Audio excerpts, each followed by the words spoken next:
You think they move faster because they work harder. They don't. They just stopped depending on effort alone. They stopped rebuilding everything with their hands. They stopped solving the same problem from the beginning.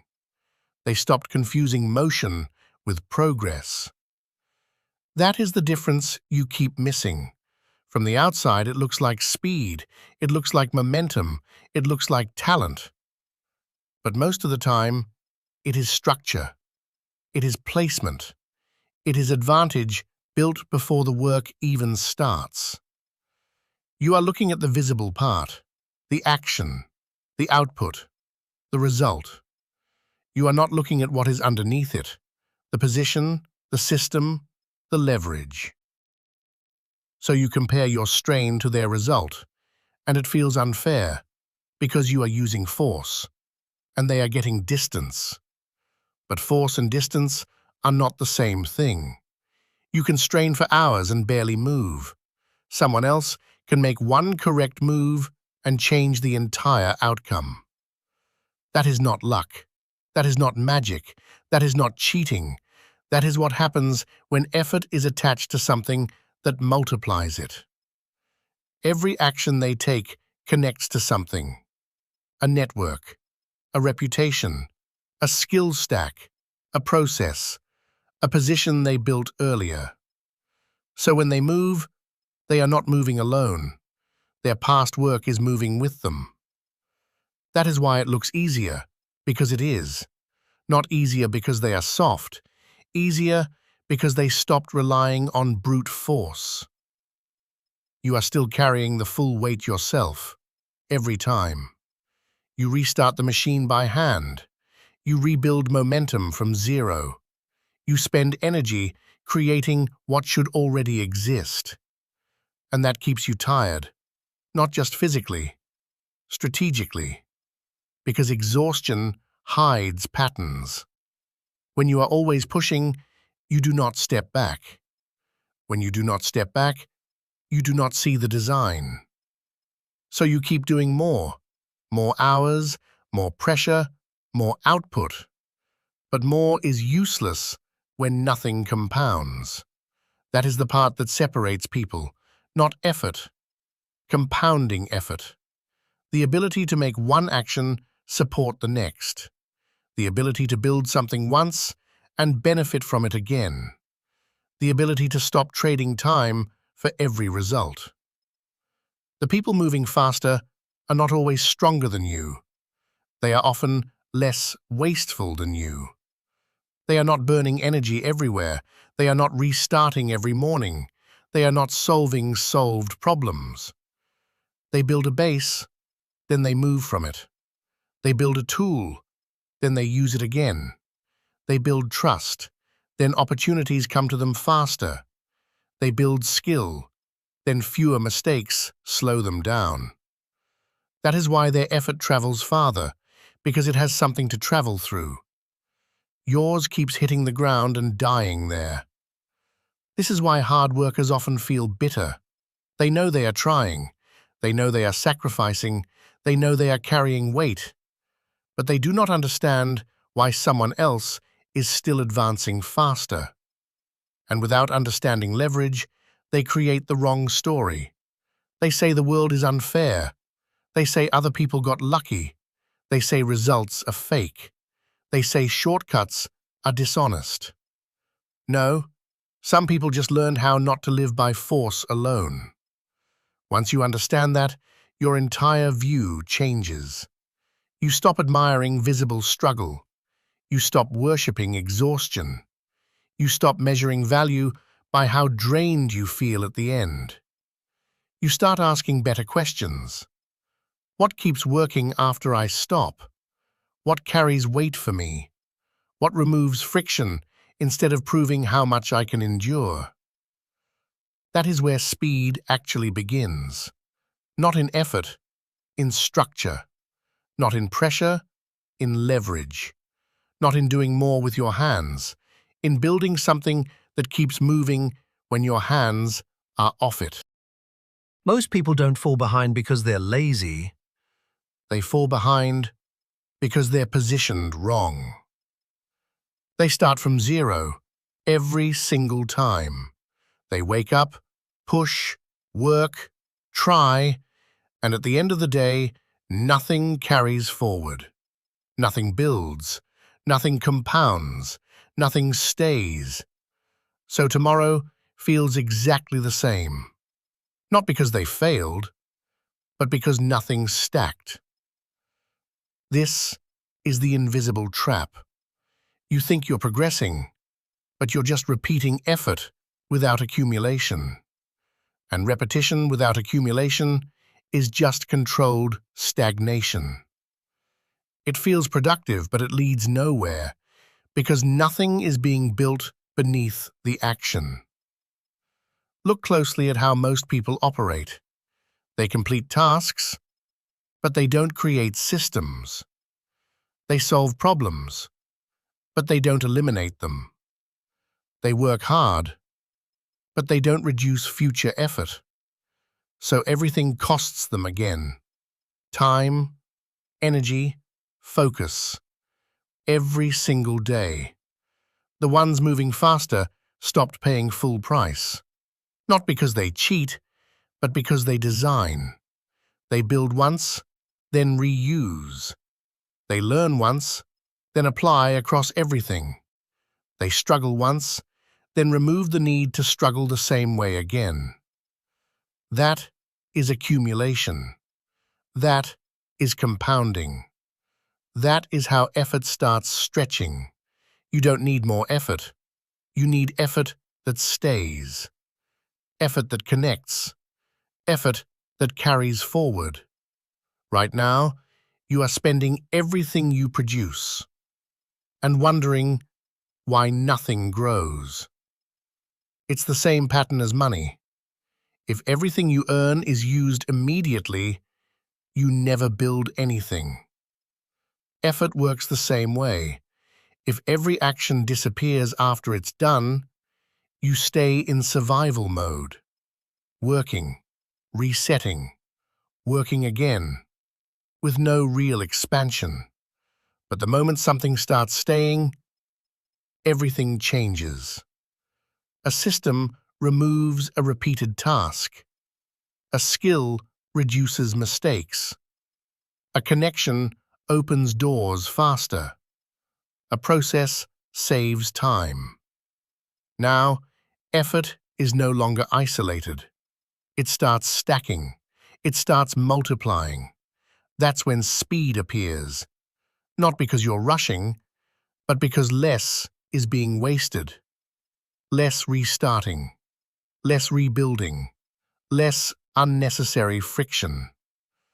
So every step you take actually moves you forward. This is where most people break, because this requires a different mindset. Not, how do I do more? But, how do I make this last? How do I build something from this? How do I reduce the cost next time? That is not how most people think, which is why most people stay stuck. They chase effort instead of building leverage. They chase movement instead of direction. And direction is what actually determines distance. Once you see this, you can't unsee it. Every action becomes a question. Does this disappear, or does this stay? That question changes everything. If this message resonates with you, like and subscribe for more content like this. This channel is built for people who want control over their focus, not constant noise. Once you understand this, you start seeing why most people stay stuck. Not because they lack effort, but because they keep placing effort in the wrong place. They invest into things that don't return, time that disappears, energy that resets, actions that don't carry forward. And the worst part? It feels like progress because they're busy, because they're moving, because they're trying. But none of it builds. So the outcome never changes. only the exhaustion does. Look at the pattern. You take action. You get a small result. Then it fades. You repeat the process, and it fades again. There is no accumulation, no stacking, no structure holding anything in place. So everything depends on you showing up again. Every result requires fresh effort, which means the moment you slow down, everything slows down with you. That's not progress. That's dependency. You've built a system where nothing survives without you, and that keeps you trapped. The people moving ahead, they're not tied to that loop anymore. They build things that continue, even when they're not actively pushing. A process keeps running. A skill keeps reducing friction. A network keeps opening access. A reputation keeps creating opportunities. Everything they built keeps working. So they don't just move when they act. They move even when they pause. That is leverage. And once leverage enters the equation, effort changes completely. It's no longer about how hard you push. It's about where that push lands. A small action in the right place can outperform massive effort in the wrong one.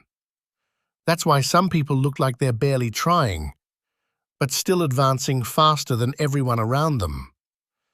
They are not wasting movement. They are placing it precisely. Every action connects to something. Every step reinforces the next. You can't compete with that using effort alone, because effort without leverage has limits. You get tired. You burn out. You slow down. But leverage doesn't get tired. Leverage keeps working. That's the shift you need to make.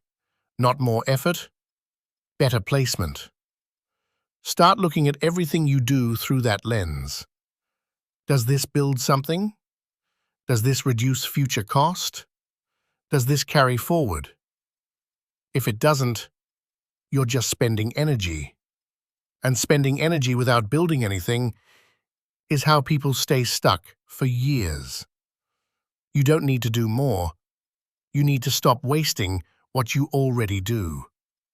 Because once your effort starts stacking, speed is no longer something you chase. It becomes something that happens. And that's when everything separates. There's a point where effort stops being the problem, and placement becomes everything. Because once you see how leverage works, you realize something uncomfortable. Most of what you've been doing was never meant to scale. It was only meant to survive the moment. Tasks that expire, effort that disappears, energy that solves today but leaves tomorrow untouched. That's why it feels like you're always behind. Not because you're slow, but because nothing you do is carrying forward. So every day starts heavy. Every task feels manual. Every result feels temporary. And over time, that drains you. Not just physically, mentally, strategically. Because deep down, you start realizing something isn't adding up. You're doing enough. Sometimes more than enough. But the outcome isn't reflecting it. And that creates friction, doubt, frustration. Not because you're incapable, but because you're misaligned. Effort is being applied, just not in places that return. And effort without return always feels like loss. So people respond the wrong way. They try to push harder, add more hours, increase pressure. But pressure on the wrong structure doesn't create progress. It just creates strain. and strain eventually breaks you. This is where awareness becomes critical, because once you recognize the pattern, you stop reacting emotionally and start adjusting structurally.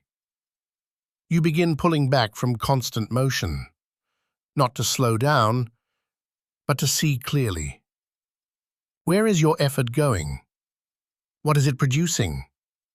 And more importantly, what is it leaving behind? Because if nothing remains, nothing grows. That's the rule. Not effort, not motivation, not intensity, accumulation. If something doesn't accumulate, it cannot scale. And if it cannot scale, it will always depend on you, your time, your energy, your presence. That is the ceiling most people never break, because they never shift out of that dependency. They build lives that require constant input, instead of systems that reduce it. And once that pattern locks in, years pass. Effort stays high. Results stay limited. Not because of effort, but because of structure. That's the correction. Not doing more, but building differently. Because once structure changes, everything else follows. Effort becomes lighter. Movement becomes cleaner. Progress becomes visible. Not instantly, but consistently. And consistency built on the right structure is what actually moves you forward. At some point, You stop asking why things feel hard. And you start asking a different question. Why does this keep costing me so much? Because that's the real signal, not difficulty, cost. Time, energy, focus. What you have to give just to move forward. And if the cost stays high forever, you never actually get ahead. You just survive longer. That's what most people build without realizing it. A system of survival, not a system of growth. Everything they do works, but only in the moment. Nothing reduces the next step. Nothing carries forward. So progress feels temporary, because it is. But once you see this clearly, you can't go back to operating the same way. You stop respecting effort by itself. You stop admiring how hard something feels. You stop measuring your days by exhaustion, and you start measuring something else. What stayed? What improved? What became easier because of what I did? That shift is everything, because now you're not just acting, you're building. And building changes the timeline. What used to take hours starts taking minutes. What used to drain you barely touches you, because the weight is no longer sitting on you. It's sitting inside the structure you created. That's when progress stops feeling forced, not because you're doing less, but because less is being wasted. And when less is wasted, more is kept, more stacks, more compounds. That's where separation happens, quietly, over time. Not in one big moment, but in what continues after the moment is over.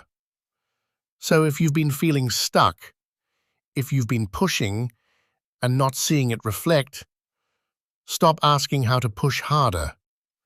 Ask what you're building. Ask what stays. Ask what reduces the cost next time. Because once your effort starts staying, everything changes. Speed changes.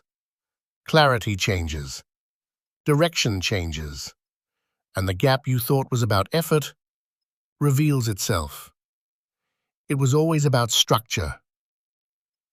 If this shifted your perspective, Pay attention to what you're building next, because that's what determines everything that follows. And if you're ready to move differently, stay with this. There's more coming.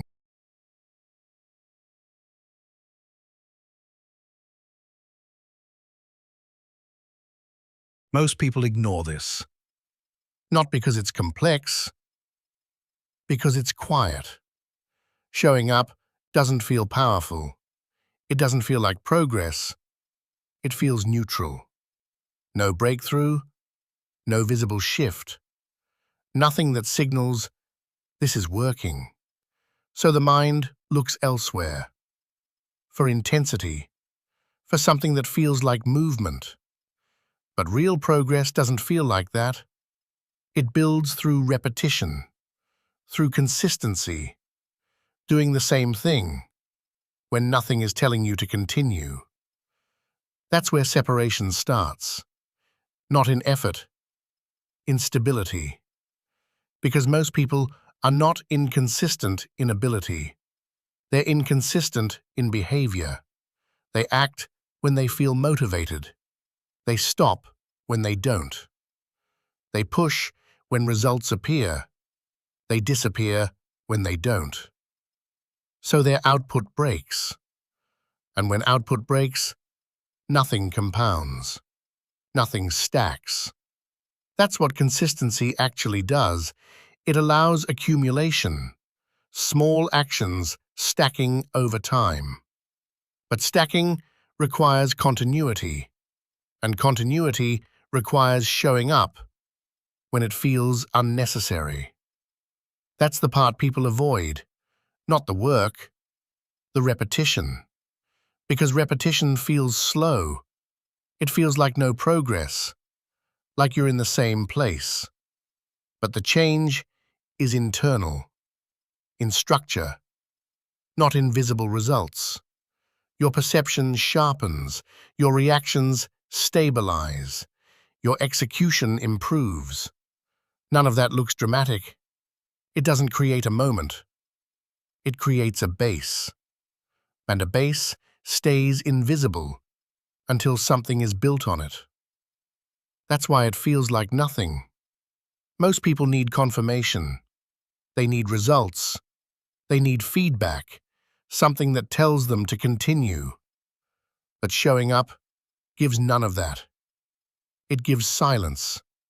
No validation, no external signal.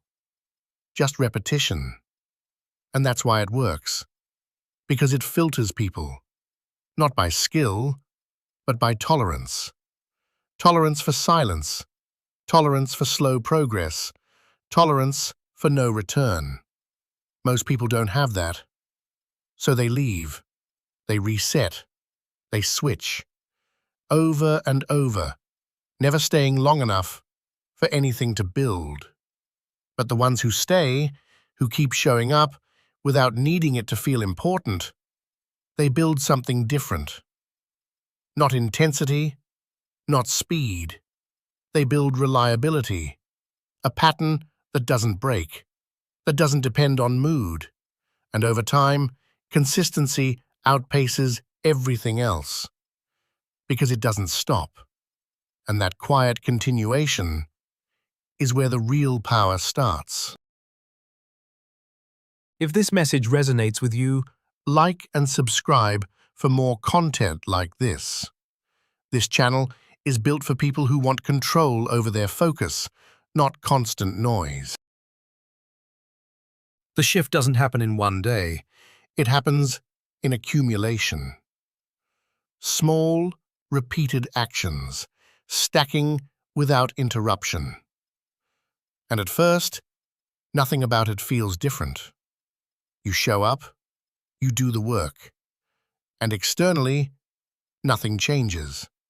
That's where most people lose it, because they expect feedback, some kind of confirmation. They want to feel progress. They want to see movement. They want something to validate the effort. But consistency doesn't reward you immediately. It delays everything. And that delay creates doubt. It starts to feel like you're wasting time, like nothing is building, like the effort isn't translating. So people look for alternatives, something faster, something more visible. They change direction, adjust too early, or stop completely, and that resets the process.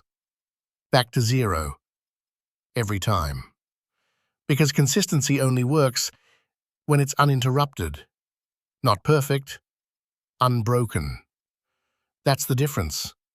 You don't need intensity, you need continuity, showing up again and again, even when the previous day gave you nothing.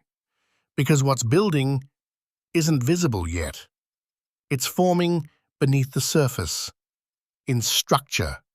Your timing improves, your decisions get cleaner, your execution becomes automatic, and eventually, that starts to show. Not suddenly, but clearly. You move faster, not because you rush, because you hesitate less. You recognize patterns earlier. You act with less friction. You waste less time deciding.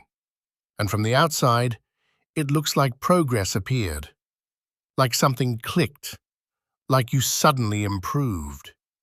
But nothing sudden happened. You just didn't stop. You stayed through the silent phase, while others left, while others reset, while others waited for confirmation. So when results begin to show, you're already ahead, not by effort in that moment, but by time invested when nothing was visible. That's the advantage. Time that wasn't interrupted. Because consistency builds momentum, and momentum reduces resistance.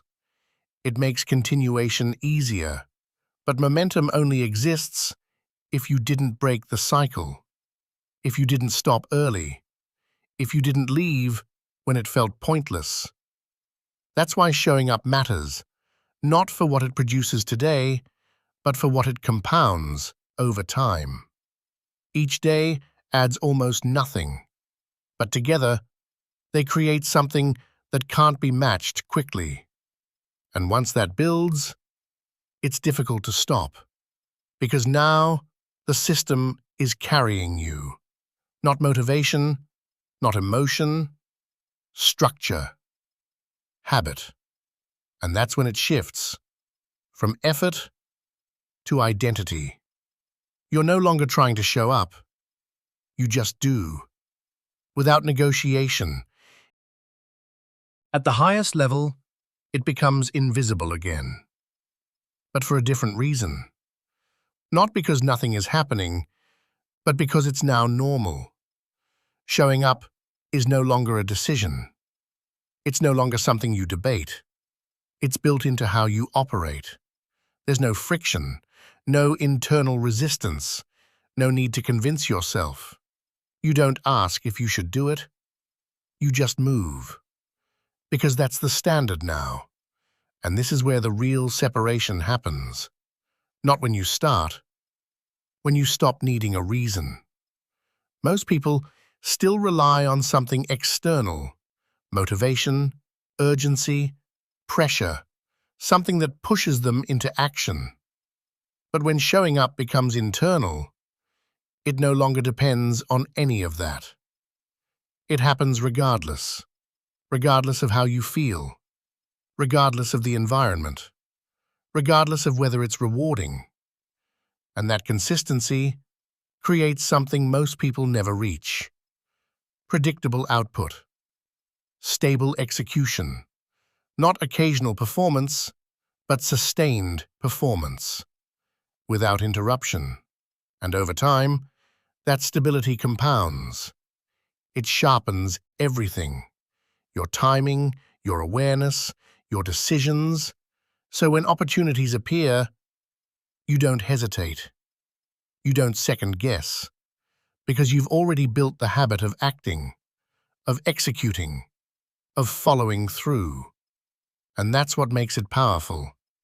Not the act itself, but what it turns you into.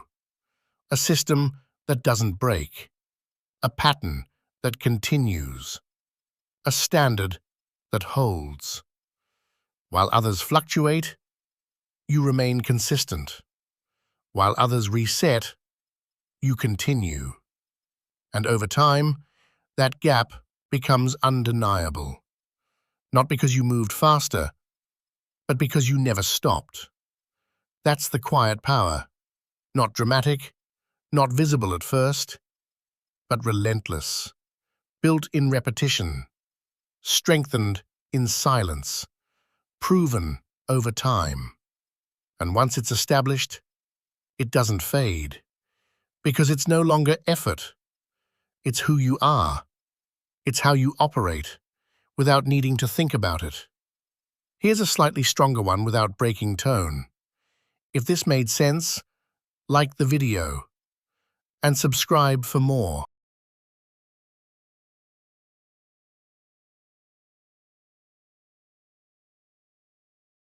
The beginning is always loud. Excitement carries you forward. Energy feels endless. Every step feels like progress. At the start, belief is easy. The path feels clear. The goal feels close. Momentum feels natural. But something changes. The path gets quiet. Results slow down.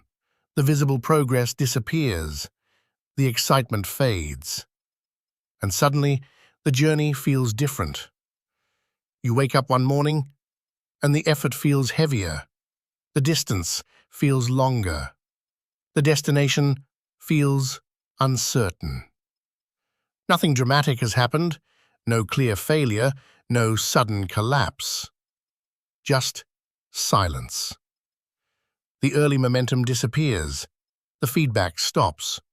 The small signs of progress become harder to see. And without those signs, doubt begins to grow. Maybe this isn't working. Maybe I misunderstood the path. Maybe I'm wasting my time. These thoughts arrive slowly, quietly, almost politely. They do not sound like quitting.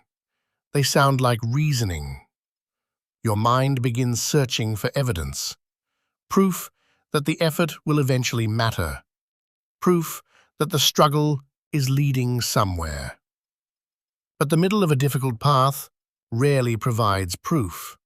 Progress is often invisible during the longest part of the journey, and this invisibility creates a dangerous moment. Because the absence of progress feels like failure, even when it is not. This is where most people begin to lose hope, not because the goal became impossible, because the signs disappeared. The effort continues, but the reassurance is gone.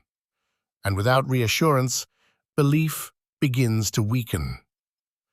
The mind begins measuring the distance already traveled.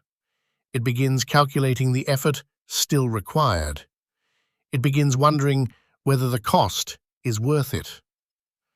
These calculations rarely favor persistence, because the middle of any difficult pursuit looks uncertain.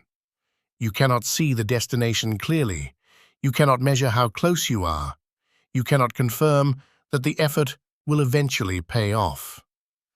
You are simply moving forward, without proof. And that uncertainty creates a quiet pressure.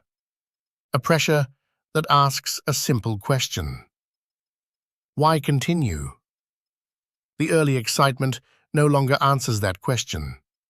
Motivation has already faded. The visible results are gone. The path feels endless.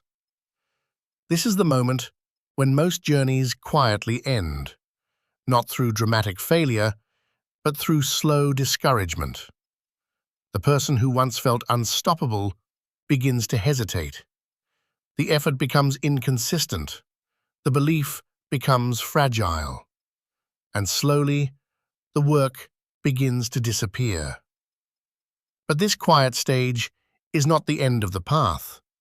It is the beginning of something else. The moment where hope stops being a feeling and begins becoming a discipline. When the path becomes uncertain, The mind begins negotiating. Not loudly, not dramatically, quietly. The voice does not say, "Quit." That would be too obvious. Instead, it suggests something softer. Maybe this isn't the right direction. Maybe you started too late. Maybe someone else is better suited for this. The thoughts sound reasonable. They sound thoughtful. They sound like careful evaluation. But beneath them is something simpler. The mind is trying to escape uncertainty. Because uncertainty is exhausting. It offers no guarantees, no reassurance, no clear signs that the struggle will eventually matter. And the human mind prefers clarity, even painful clarity. Failure is easier to process than endless uncertainty. So the mind begins searching for conclusions, explanations, reasons to step away from the path. This is where the internal conversation begins. You begin reviewing every decision that led you here. You begin questioning your ability. You begin wondering whether the goal was realistic. The questions feel intelligent, responsible, even wise. But they appear at a very specific moment. The moment when perseverance becomes difficult. The mind is not always searching for truth. Sometimes it is searching for relief. Relief from effort, relief from uncertainty, relief from the weight of continuing without visible progress.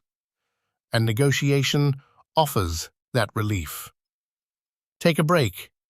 Reconsider the plan. Step away for a while. These suggestions feel harmless, temporary, but they begin to shift something important: momentum. Once momentum weakens, doubt becomes louder. The mind begins comparing your path to others. Someone else seems further ahead. Someone else seems more talented. Someone else appears to be progressing faster. And comparison creates a new question. Why am I struggling this much? This question is dangerous because it assumes the struggle means something is wrong. But struggle is the natural condition of meaningful work. Every difficult pursuit passes through a stage where belief weakens, where the effort feels uncertain, where the mind begins to doubt its own direction. This stage is not failure, it is pressure. Pressure that reveals how fragile belief can be when it depends on emotion. Because emotion fades, motivation fades, excitement fades, and when they disappear, only discipline remains. But discipline requires something the mind resists: continuing without reassurance, moving forward without proof. The negotiation continues. The mind offers more arguments, more reasons to step away. And each argument asks the same question. Why continue when nothing guarantees success? That question will appear in every meaningful pursuit. The answer determines whether the journey continues or quietly ends. If this message resonates with you, like and subscribe for more content like this. This channel is built for people who are done waiting. most people do not quit dramatically. There is no sudden collapse, no clear moment where everything breaks. The ending is usually quiet. A missed day of effort, then another, then a longer pause. The work slowly disappears. From the outside, it looks harmless, temporary, reasonable. But something subtle has already happened. The belief that carried the effort has weakened. And once belief weakens, discipline becomes fragile. The person who once moved forward with certainty begins to hesitate. Every action requires more effort to begin. Every decision feels heavier. The mind continues negotiating. Maybe I need to rethink this. Maybe I should step away for a while. Maybe this path was never right for me. These thoughts sound thoughtful, responsible, even mature. But often they are something else, the quiet beginning of withdrawal. Most dreams do not die through failure. They die through discouragement. The slow erosion of belief, the quiet loss of momentum, the gradual disappearance of effort. Because the middle of every difficult pursuit feels invisible. No recognition, no reassurance, no visible sign that the struggle is producing anything meaningful. The effort continues, but the reward remains hidden. And hidden rewards are difficult for the human mind to tolerate. We want evidence, proof that the suffering has purpose, proof that the path leads somewhere real. When that proof does not appear, the mind begins searching for alternatives, something easier, something clearer, something that offers faster feedback. This is where the quiet quitting begins, not because the goal was impossible, because the uncertainty became unbearable. The tragedy is simple. Most people stop during the stage where progress is invisible. They step away just before the effort begins to compound. But from their perspective, the decision feels rational.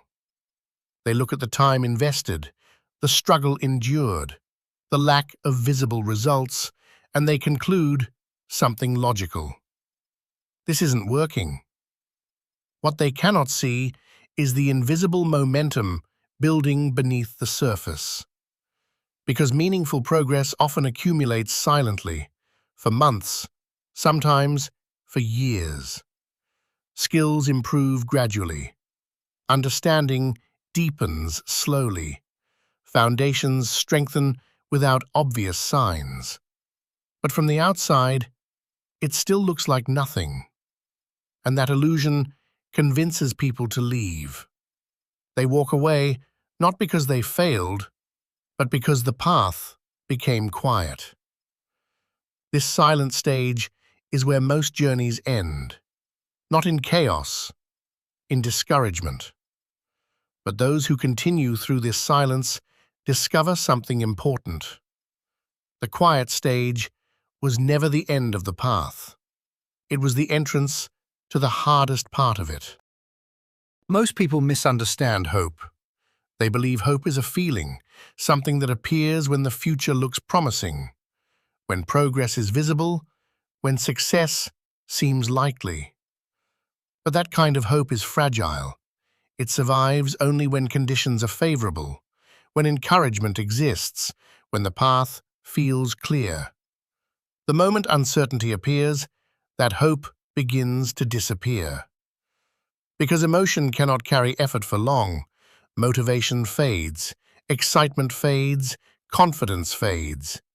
And when those feelings vanish, many people assume hope has vanished with them. But real hope was never a feeling. It was a discipline. Hope is the decision to continue when emotion no longer supports the effort. It is choosing movement without reassurance, continuing without proof, working without visible reward. This form of hope is quiet, almost invisible. It does not feel inspiring. It does not feel heroic.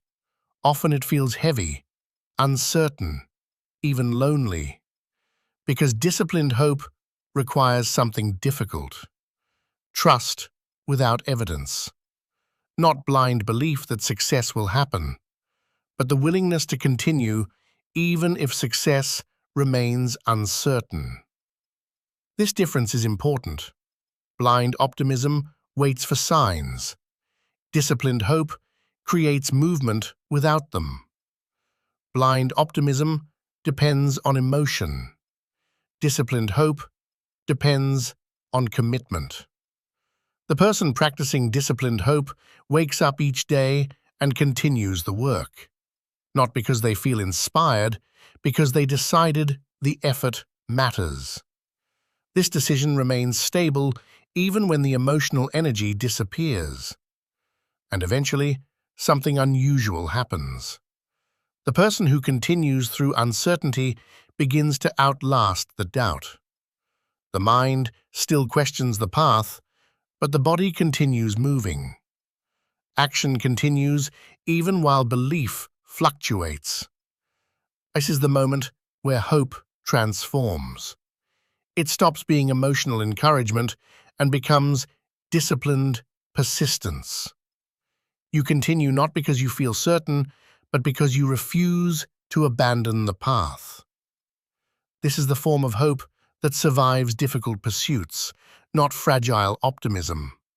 Endurance. The ability to keep walking through fog, even when the destination cannot be seen. Because hope, in its strongest form, is not the belief that things will work out.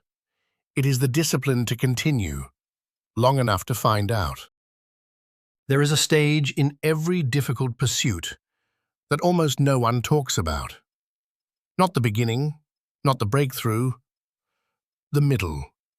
This is where the excitement has already faded, but the results have not appeared yet.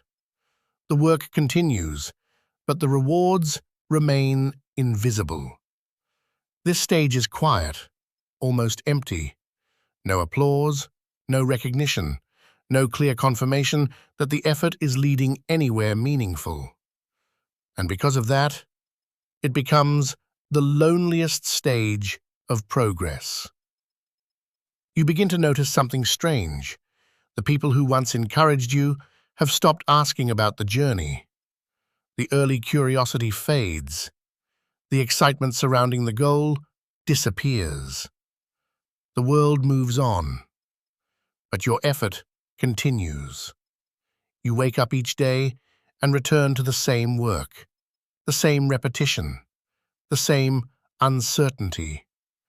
And sometimes you wonder if anyone else would even understand why you keep going. Because from the outside, nothing appears to be happening. No visible success, no clear progress, just quiet persistence. This is where most people begin to feel isolated. Not because they are physically alone, because the struggle has become invisible to everyone else. Friends may think you are exaggerating the difficulty. Family may assume the effort is smaller than it really is, and explaining the journey becomes exhausting. So eventually, you stop explaining. You simply continue. This stage tests something deeper than motivation. It tests identity. Who are you when the world is not watching? Who are you when the effort receives no recognition? Who are you when the path forward remains uncertain? These questions cannot be answered through intention. They are answered through repetition, returning to the work again and again and again. The loneliest stage of progress is also the most important because it removes every external reason to continue. No applause remains, no immediate reward exists. The only reason left is the decision itself. You either believe the work matters enough to continue, or you step away. There is no audience to persuade, no recognition to chase, just the quiet discipline of returning to the effort. This stage feels lonely because the journey has become internal. The battle is no longer with the world, it is with yourself, your patience, your belief, your willingness to continue without validation. And in this quiet stage, something subtle begins to form. Character. Because character is built in the moments where no one is watching, and the loneliest stage of progress is where that construction quietly begins. If you're done living in distraction, like and subscribe.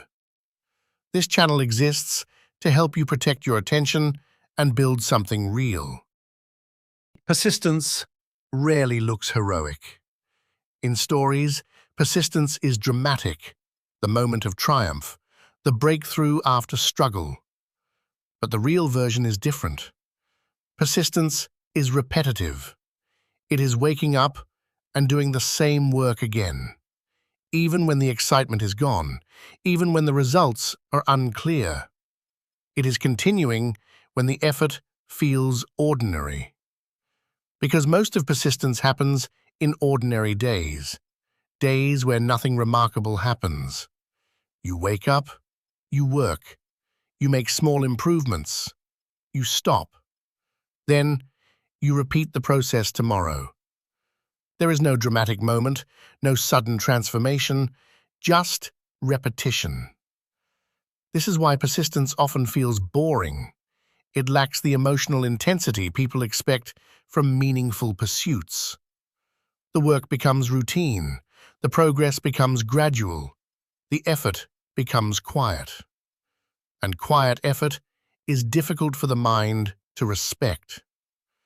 Because the mind prefers excitement, big milestones, visible victories. But persistence rarely offers those things immediately. Instead, it offers something slower: accumulation.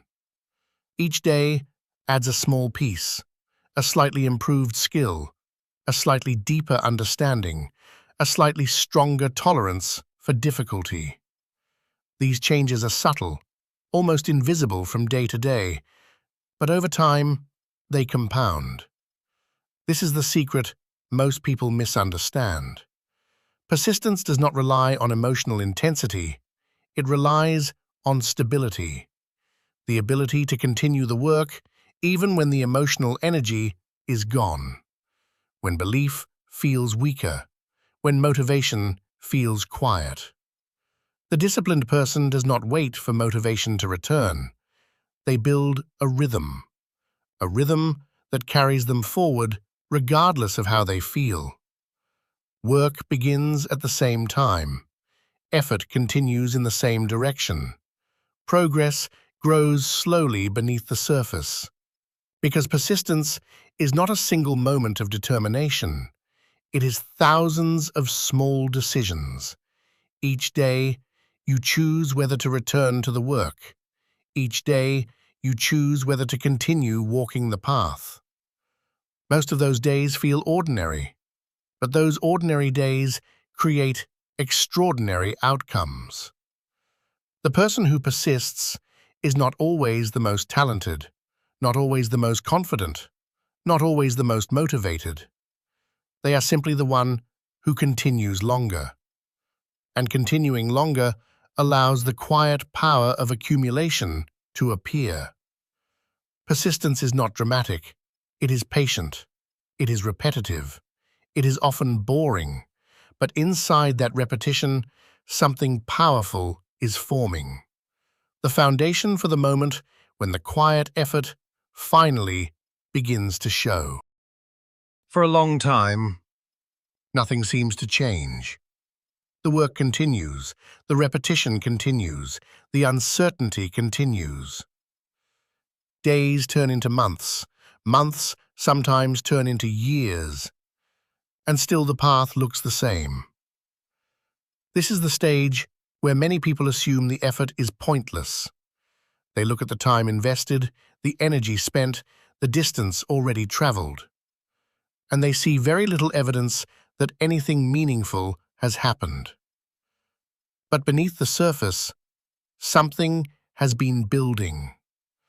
Progress often hides for a long time. Skills grow quietly. Understanding deepens gradually. Resilience strengthens without announcing itself. None of these changes are dramatic. They accumulate slowly, almost invisibly. Then, something unexpected happens. The results begin to appear, not gradually, suddenly. Opportunities appear that did not exist before. Skills that once felt difficult now feel natural. The work that once felt impossible now feels manageable. And from the outside, it looks like a sudden breakthrough. People begin asking a familiar question. How did this happen so quickly? But the truth is different. It did not happen quickly. It happened quietly. Every day of invisible effort was adding weight. Every repetition was building capacity. Every moment of persistence was strengthening the foundation. The turning point only feels sudden because the preparation was hidden. This is the strange nature of long pursuits. For a long time, the effort looks pointless. Then suddenly, the results become undeniable. The years of quiet work finally begin to reveal themselves. But by the time that moment arrives, something else has already changed. You. The person who reaches the turning point is not the same person who started the journey. The uncertainty hardened your patience. The repetition strengthened your discipline. The loneliness deepened your resilience. The path shaped you long before the results appeared. And this is why the turning point matters, not because success suddenly arrived, because persistence carried you far enough for the invisible effort to compound. The quiet stage was never empty. It was preparation. And eventually, preparation becomes momentum. The fog begins to lift. The path begins to reveal itself. And the person who refused to quit during the quiet years finally begins to see where the journey has been leading all along. There comes a moment When the hardest part of the journey is already behind you. But it doesn't feel that way, because the struggle lasted so long, the uncertainty stretched for so many days, the quiet effort demanded so much patience. You remember the early excitement, when belief was effortless, when the path felt clear. But the journey did not stay that way. You walked through doubt. You endured the silence. You continued through the stage where progress disappeared. And most importantly, you survived the part where quitting would have been easy. That stage is the real test. Not the beginning, not the breakthrough, the long middle where nothing seemed to happen. That is where most people stopped. But you kept moving, even when belief was weak, even when motivation faded, even when the path felt uncertain. You continued. And because you continued, something has already been built. The distance you have traveled, the discipline you developed, the resilience you strengthened. These things exist whether you recognize them or not. They were created through repetition, through patience, through persistence when the journey felt invisible. Quitting now would erase something important. Not just the goal, the struggle that shaped you, the months of effort, the discipline you fought to build, the endurance you learned through uncertainty. Walking away now would abandon the version of yourself that survived those moments. And that cost is greater than the discomfort of continuing. Because the hardest part of any meaningful pursuit is not starting. It is surviving the long stretch where belief weakens. If you are still here, you have already passed through that stage. You have already endured the quiet part of the journey. And that changes the equation completely, because the person who survives the silent years of effort is closer than they realize. Momentum has already begun to form. The foundation already exists. The distance already traveled cannot be undone. All that remains is to continue. Hope was never meant to be a feeling. Feelings disappear when the journey becomes difficult. Hope was meant to be a discipline. The discipline to continue walking when the path disappears into fog. And if you have walked this far, there is only one decision that still makes sense. Keep going. Because the person who survives the hardest part of the journey is often only a few steps away from discovering why the struggle mattered. If this message reached you, like the video, subscribe, and keep walking. The path is already forming beneath your steps.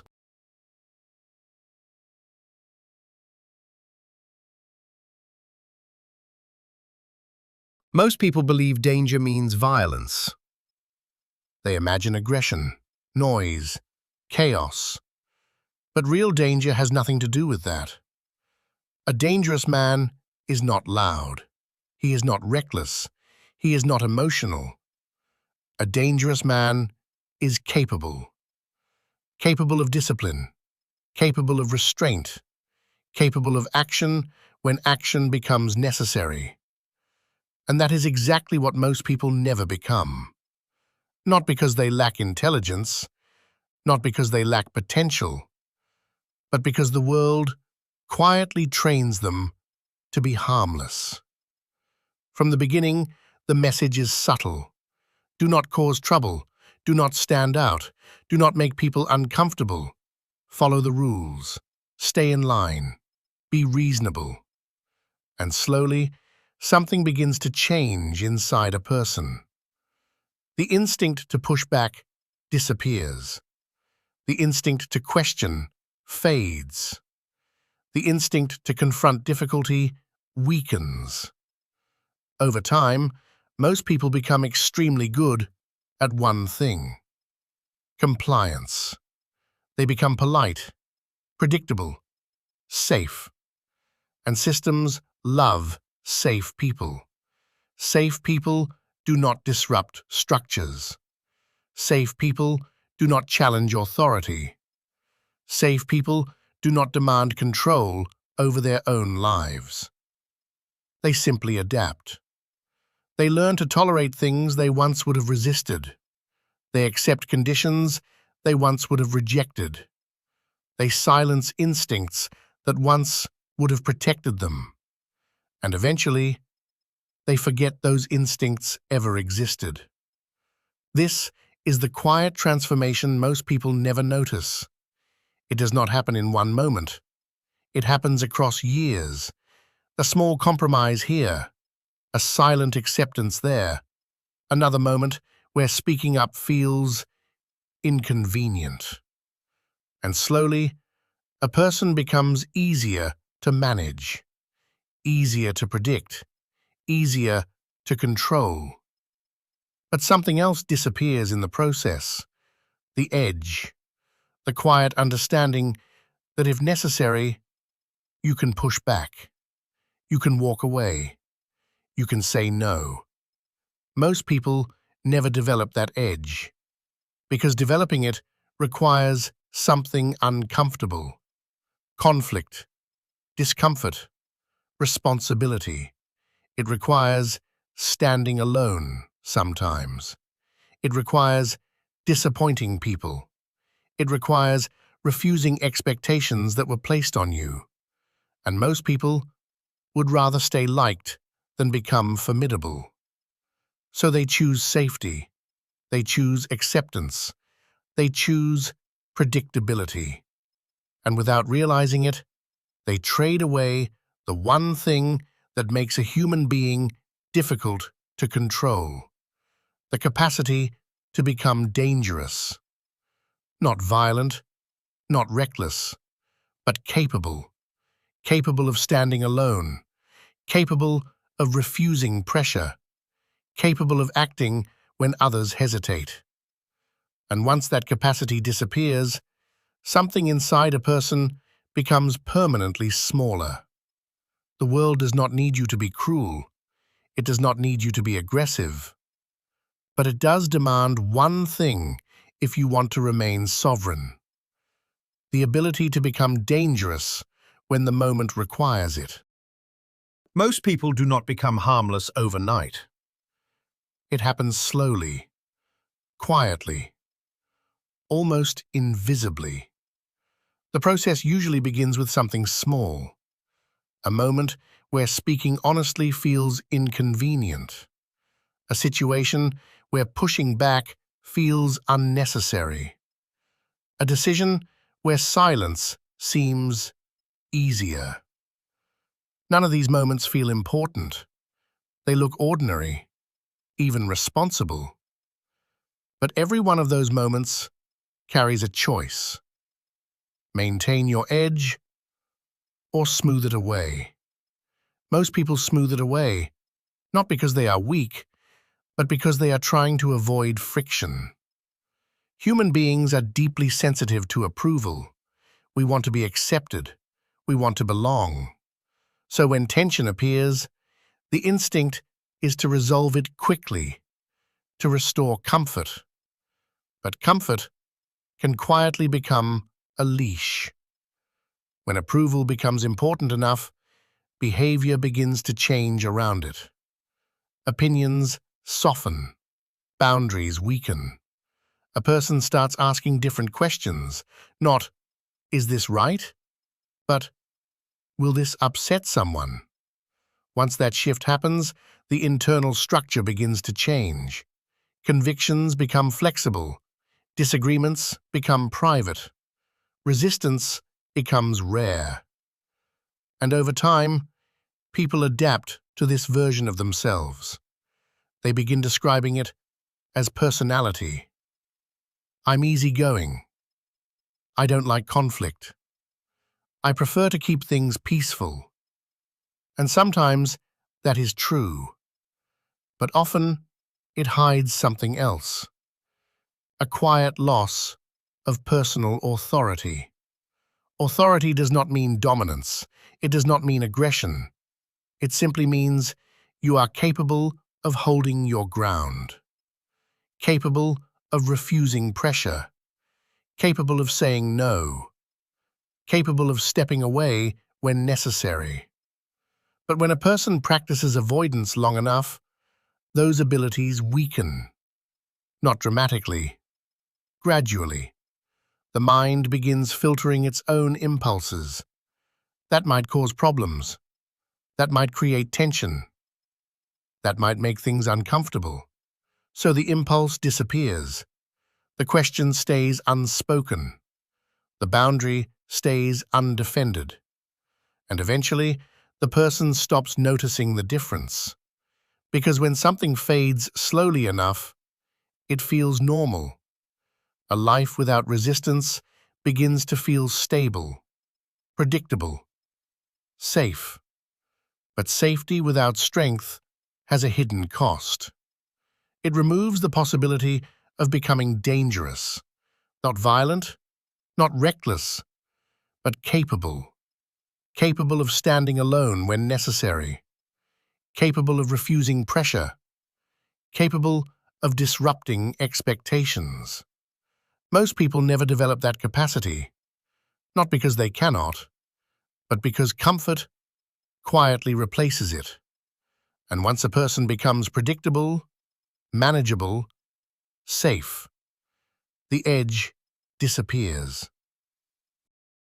If this message resonates with you, like and subscribe for more content like this. This channel is built for people who want control over their focus, not constant noise. At some point, people begin to notice something. Life starts feeling directed, not forced, but guided, expected. Paths appear, roles appear.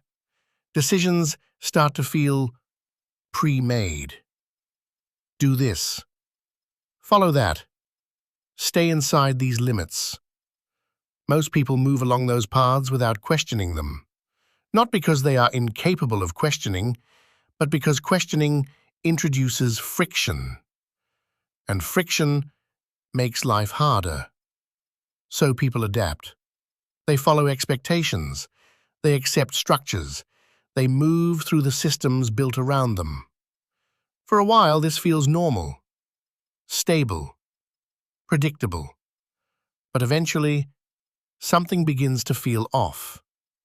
A quiet question appears, a small moment of hesitation. Why? That question is more powerful than it looks, because once it appears, other questions follow. Who decided this? Do I actually want this? And this is where the fracture begins. For the first time, a person begins noticing pressure, expectations, invisible limits. They start realizing something important. Many of the paths around them were not chosen. They were suggested, encouraged, sometimes quietly enforced. And seeing that creates tension, because awareness changes the situation. Once you see a pattern, you cannot pretend it is not there. Now a decision appears. Continue following the current, or begin resisting it. And resistance comes with a cost. Comfort begins to fade. Approval becomes uncertain. People may question your decisions. People may push you back toward familiar paths, not always with bad intentions, often with concern, often with advice. But the effect is the same. Pressure appears. Pressure to return to what is predictable, to what is comfortable, to what is expected. And this is where most people step back. Remaining agreeable feels easier. Remaining predictable feels safer. Remaining harmless feels stable. So they quiet the questions again. They return to the path, and the moment passes. But for the few who do not step back, something changes. They begin recognizing their own agency, their own ability to decide, their own ability to refuse. And once a person understands that, the possibility of becoming dangerous appears. Not violent, not reckless, but independent. And independence is where real power begins. Most people believe strength comes from comfort, from stability, from having everything under control. But real strength rarely develops in comfortable places. It forms where friction exists, where resistance appears. Because strength is not built by avoiding difficulty, it is built by confronting it. And this is where the path begins to separate. Most people continue searching for comfort. They organize their lives around reducing pressure, reducing tension, reducing uncertainty. At first, that seems logical. Life feels smoother, more manageable. But something important begins to fade. The ability to endure discomfort.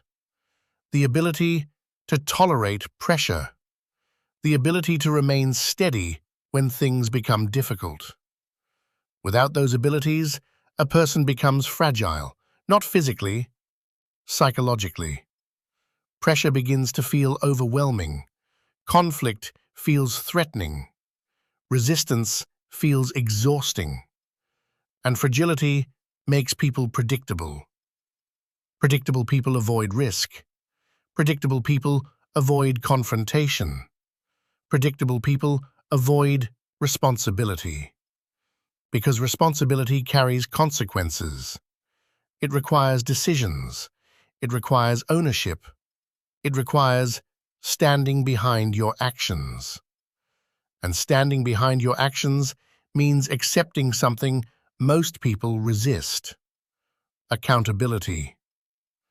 Once a person begins accepting accountability, their posture toward life changes. They stop waiting for permission. They stop waiting for perfect conditions. They begin acting. Not recklessly, not aggressively, but deliberately. They start making decisions based on judgment instead of approval. And this is where the transformation begins. Because once a person stops depending on approval, their behavior becomes harder to control. They speak when something is wrong. They refuse pressure when it appears. They walk away when a situation violates their standards.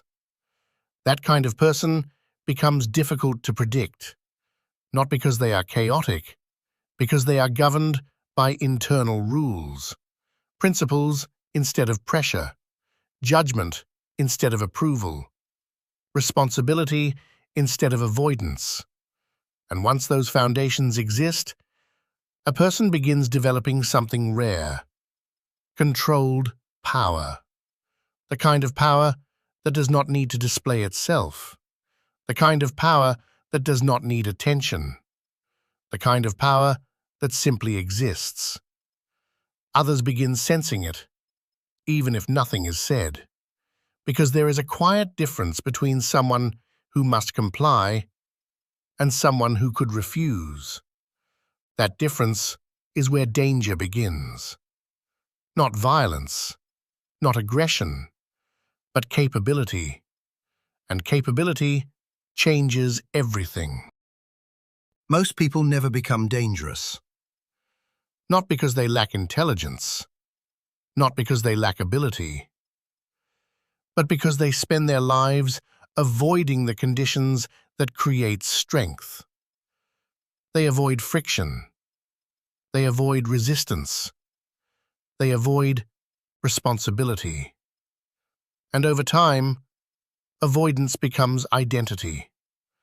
A person begins to see themselves as agreeable, flexible, easygoing.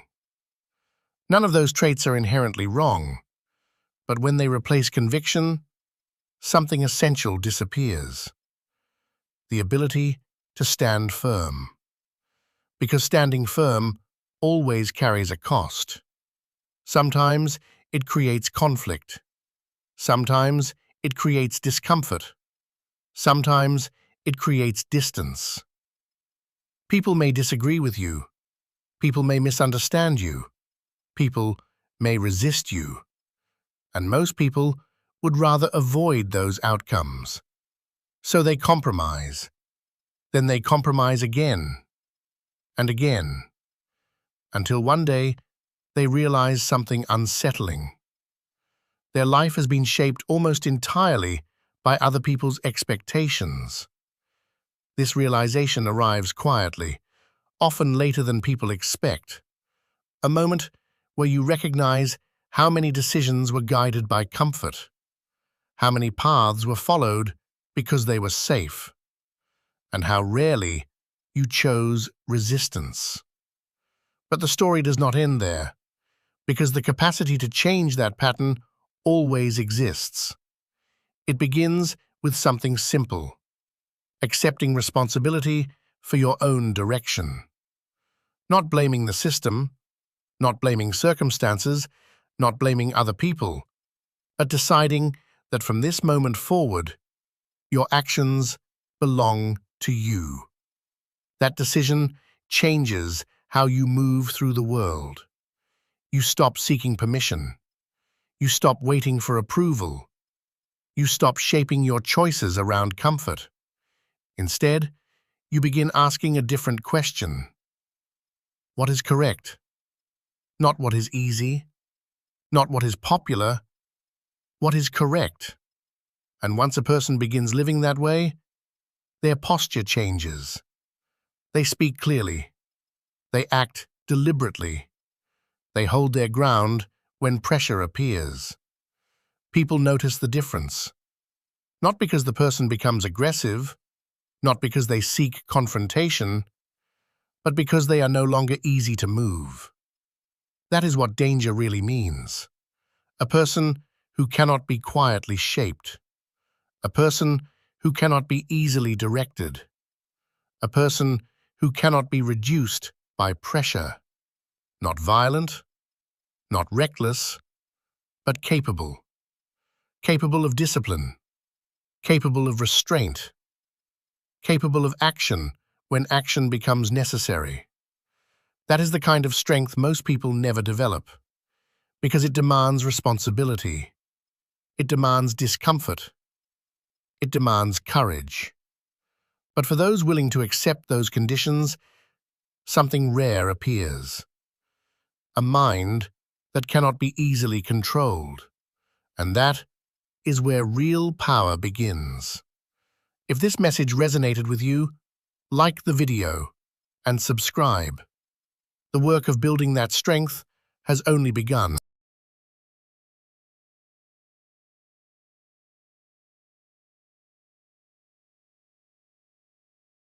Most people misunderstand the idea of becoming dangerous. They imagine aggression, conflict, dominance. But those things are usually signs of the opposite. Lack of control. Real danger does not look dramatic. It rarely raises its voice. It rarely needs attention. Real danger is quiet. Because the most dangerous person in any room is the one who does not need to prove anything. A man who must constantly show strength is usually compensating for something missing. True strength behaves differently. It observes. It waits. It decides carefully. This difference is subtle, but important. Because aggression and danger are not the same thing. Aggression is loud. It reacts quickly. It seeks confrontation. Danger, on the other hand, is controlled. It understands consequences. It understands timing. It understands restraint. And restraint requires strength. Anyone can act impulsively. Anyone can lose control. Anyone can react emotionally. But remaining composed under pressure, that requires discipline. It requires awareness of your own impulses, awareness of your emotions, awareness of the situation around you. And most people never develop that awareness because it demands something uncomfortable. Honesty. Honesty about your fears. Honesty about your weaknesses. Honesty about the parts of yourself you would rather ignore. The parts capable of harm. Every human being carries those parts. Capacity for anger. Capacity for destruction. Capacity for force. Ignoring that capacity does not remove it. It only leaves it uncontrolled.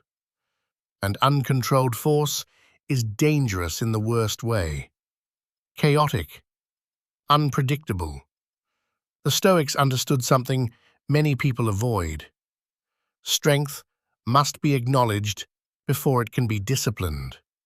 You cannot control impulses you pretend do not exist. You cannot govern emotions you refuse to examine. So the first step toward becoming dangerous is not action. It is awareness. Awareness of what you are capable of. Awareness of where your limits actually are. Awareness of the parts of your character that still require discipline. Because once you see those things clearly, you gain the ability to shape them. And shaping your own character is where real strength begins. Not suppressing your nature, not pretending weakness is virtue, but learning to command the forces inside you. Anger becomes focus. Fear becomes awareness. Pressure becomes discipline. And when a person reaches that point, their presence changes. They move with control. They speak with intention. They do not react impulsively because they understand something most people never learn. Power without control is weakness. But controlled power is what makes someone truly dangerous. Once a person understands the difference between aggression and danger, another challenge appears. Facing their own capability. Most people never do this, not because they lack strength, but because the idea of their own power makes them uncomfortable. They prefer seeing themselves as harmless. predictable, safe.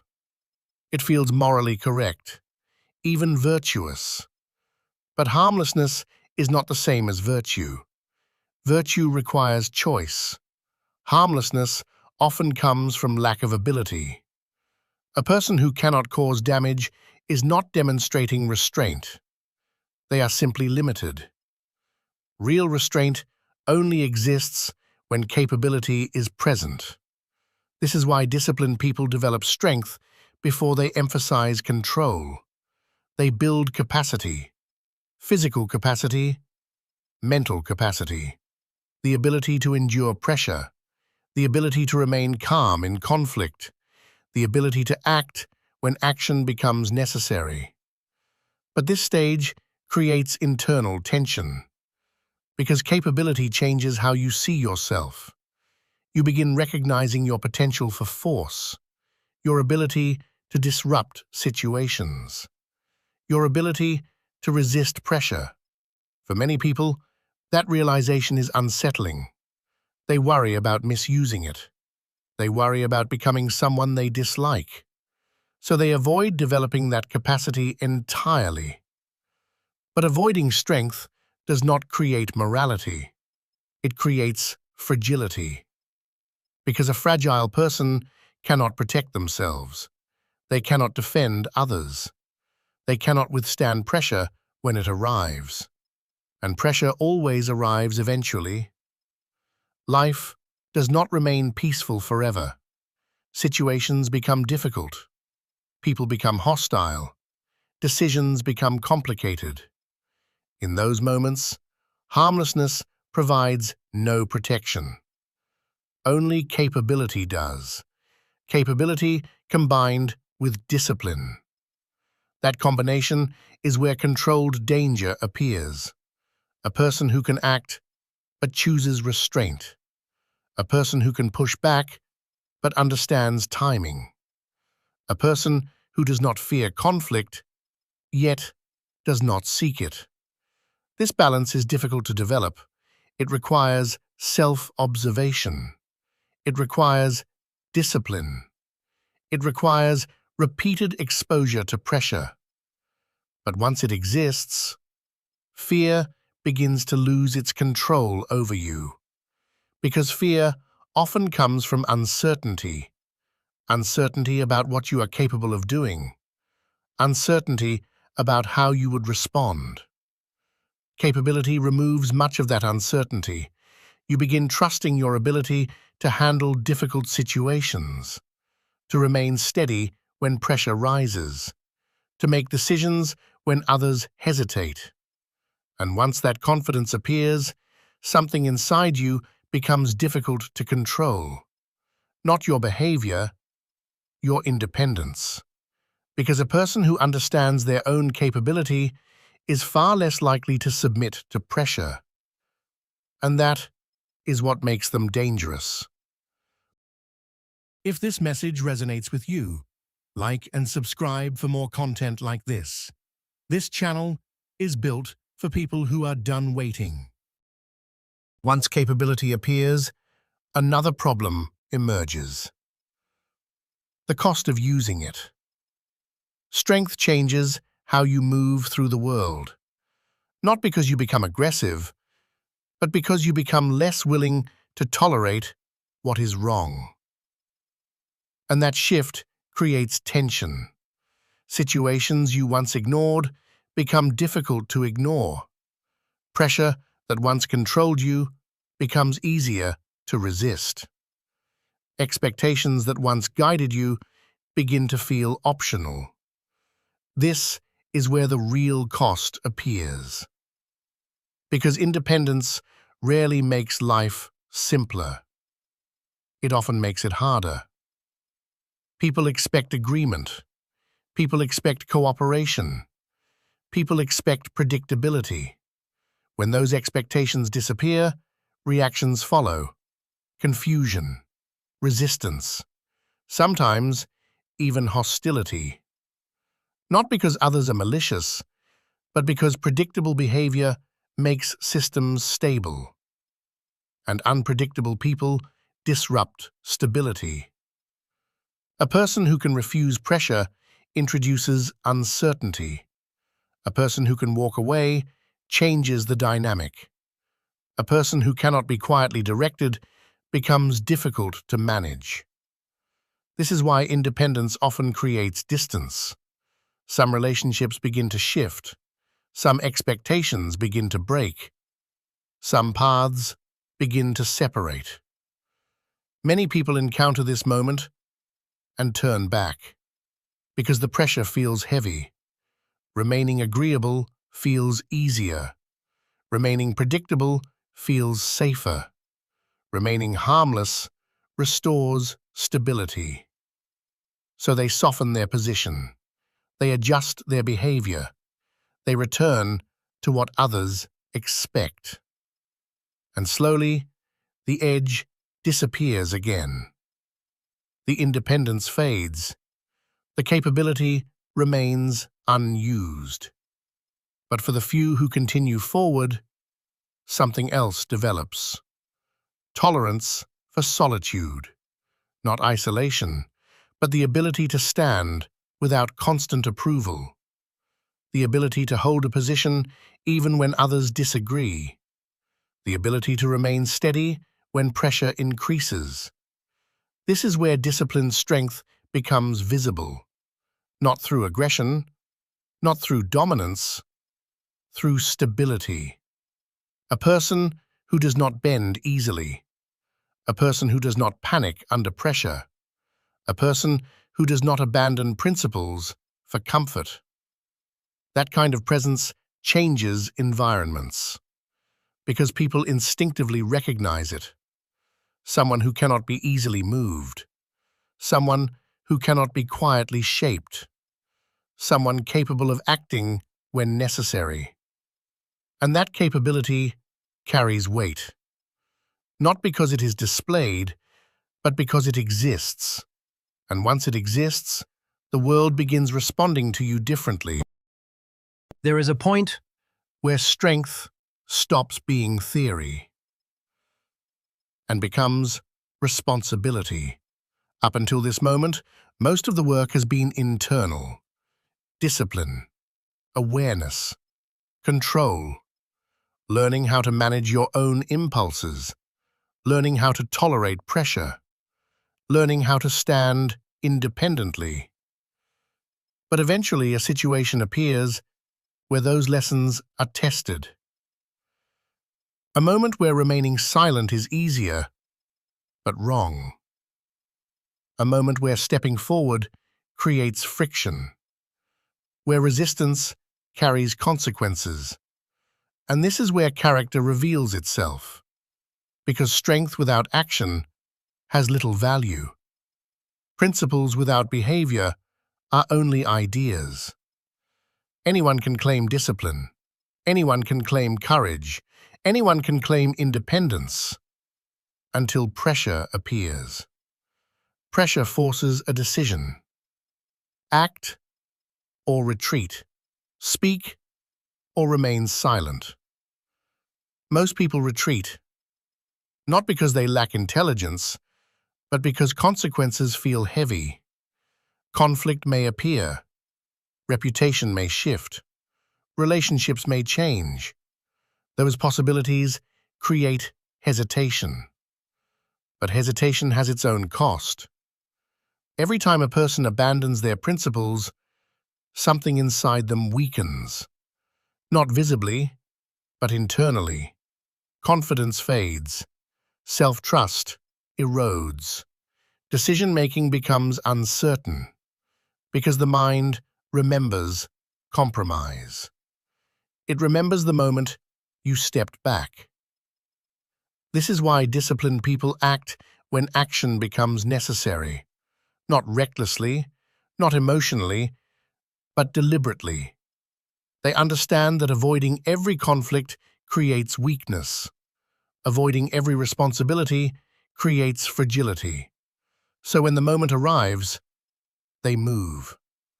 Even if the situation becomes uncomfortable, even if pressure increases, because maintaining integrity matters more than maintaining comfort.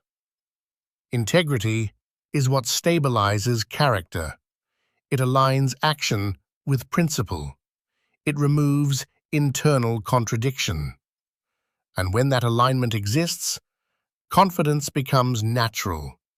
Not loud confidence, not performative confidence, quiet confidence. The kind that comes from knowing your actions follow your standards.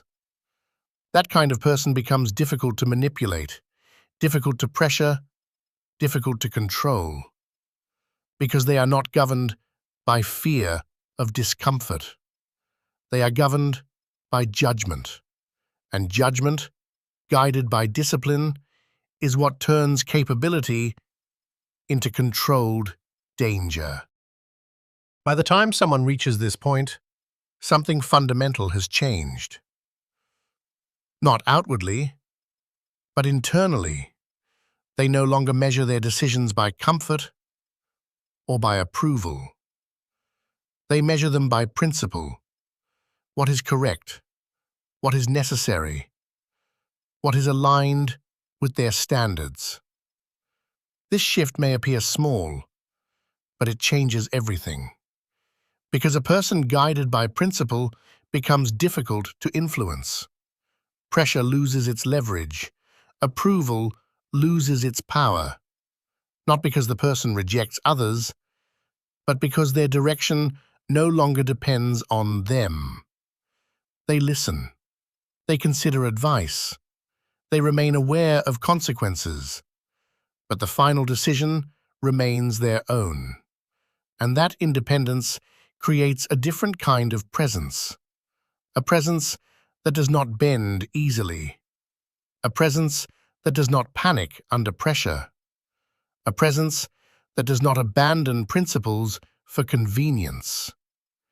People sense that stability, even without explanation, even without confrontation, because there is a quiet difference between someone who must comply and someone who could refuse. That difference is where real danger exists. Not violence, not aggression. Capability combined with restraint, the ability to act without the need to act, the ability to confront pressure without becoming controlled by it. That balance is rare, because developing it requires discipline. It requires responsibility. It requires honesty about your own nature, your impulses, your fears, your potential for both creation and destruction. Acknowledging those forces is uncomfortable, but denying them leaves you powerless. The Stoics understood something simple. Strength must be governed, but it must exist first. Without strength, restraint is meaningless. Without capability, virtue is untested. That is why disciplined people build both, capability and control. Together they form something uncommon, a person who cannot be easily directed, a person who cannot be quietly shaped, a person who cannot be controlled by pressure. Not because they seek conflict, but because they are prepared for it. That preparation is what makes someone dangerous. Dangerous in the most disciplined sense. If this message resonated with you, like the video and subscribe. The discipline of building that strength never truly ends.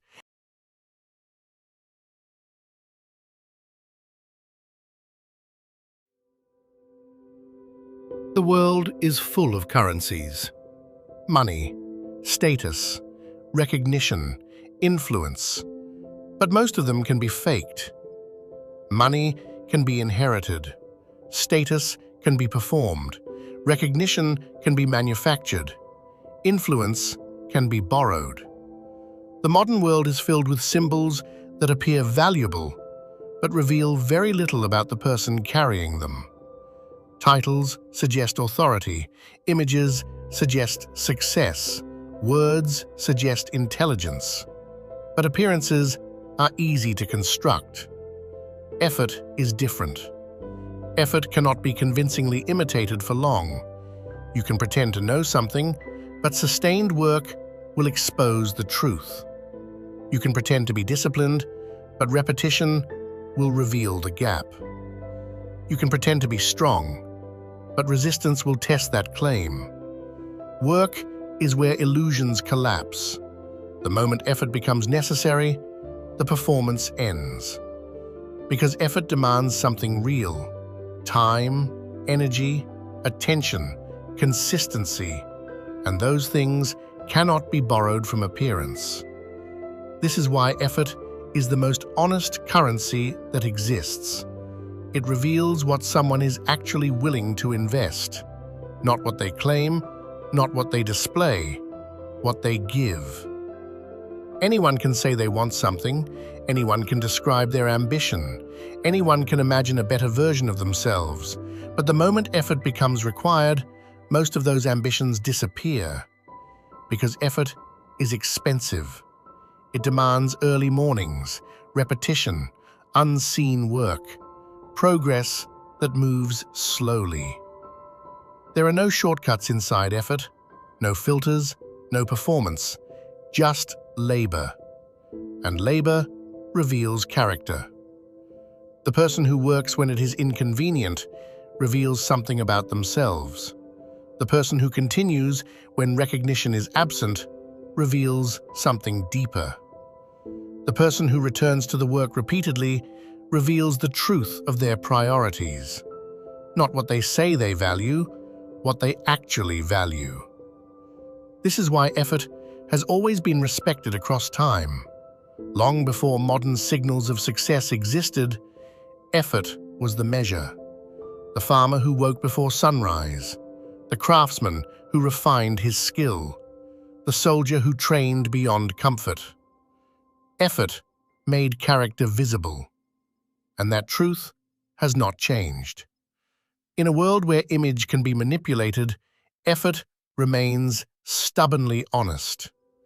It exposes who will continue, who will stop, who will endure, and who was only performing. Because the moment work begins, the truth about a person begins to appear. Performance works in stillness. When nothing difficult is required, almost anyone can appear capable. You can speak confidently, you can explain your plans, you can describe your discipline, you can present the image of someone committed to the work. And in conversation, it is difficult to tell the difference. Words are flexible, intentions are easy to express. Ambition sounds impressive when it remains theoretical. But effort removes the safety of theory. The moment real work begins, the performance collapses. Because work asks a different question. Not what you believe, not what you intend, what you are willing to do repeatedly. And repetition is where truth becomes visible. Anyone can apply effort once. Motivation can carry a person through a single moment. Excitement can push someone through a single attempt. But repetition exposes something deeper: consistency. The second day is harder than the first. The 10th day is harder than the second. The 100th day is where almost everyone disappears. Because repetition removes novelty. It removes excitement. It removes the energy that comes from beginning something new. What remains is effort. And effort without novelty is where character becomes visible. You see it in physical training. The first session feels exciting. The second session feels productive. But weeks later, the work becomes quiet and repetitive. This is where most people stop. Not because the work became impossible, because the excitement disappeared. But effort was never meant to be exciting. It was meant to be revealing. When the novelty fades, what remains is discipline or avoidance. This is where the honest currency begins to separate people. One person continues, the other negotiates with themselves. One returns to the task, the other searches for a new beginning. Because starting something feels easier than continuing something. Work removes the illusion of ambition. It reveals priorities. You may claim to value mastery, but mastery demands repetition. You may claim to value success, but success demands sustained effort. And sustained effort reveals whether the value is real or imagined. Effort strips away identity performance. The labels you assign to yourself stop mattering. What matters is the work you return to. This is why effort is honest. It does not care about the story you tell about yourself. It only responds to what you actually do. And over time, what you actually do becomes impossible to hide. If you're serious about building this mindset, Follow and subscribe. Everything here is about discipline, focus, and real progress. work does not just build things, It exposes things. The moment effort becomes unavoidable, your character begins to surface. Not the version of yourself you prefer to imagine, the version that actually exists under pressure. Because effort removes comfort, it removes delay, it removes the distance between intention and action. And in that moment, you meet yourself honestly. You discover how quickly frustration appears, how easily distraction pulls your attention, how often the mind searches for an exit. Work reveals the negotiation that lives inside you. I'll finish later. This is enough for today. I'll return when I feel more motivated. These thoughts appear naturally, almost automatically. But effort forces a confrontation. Will you follow the negotiation or move through it? The answer reveals something about your discipline. Work also exposes patience, the ability to tolerate slow progress, the ability to repeat something imperfectly while improving, the ability to continue when visible results are absent. Because real work rarely produces immediate reward. And when reward is delayed, most people withdraw their effort. They begin searching for something easier, something faster, something that produces recognition sooner. But that search reveals a truth. Their priority was not the work, it was the reward. Effort separates those two motivations. One person continues because the work itself matters.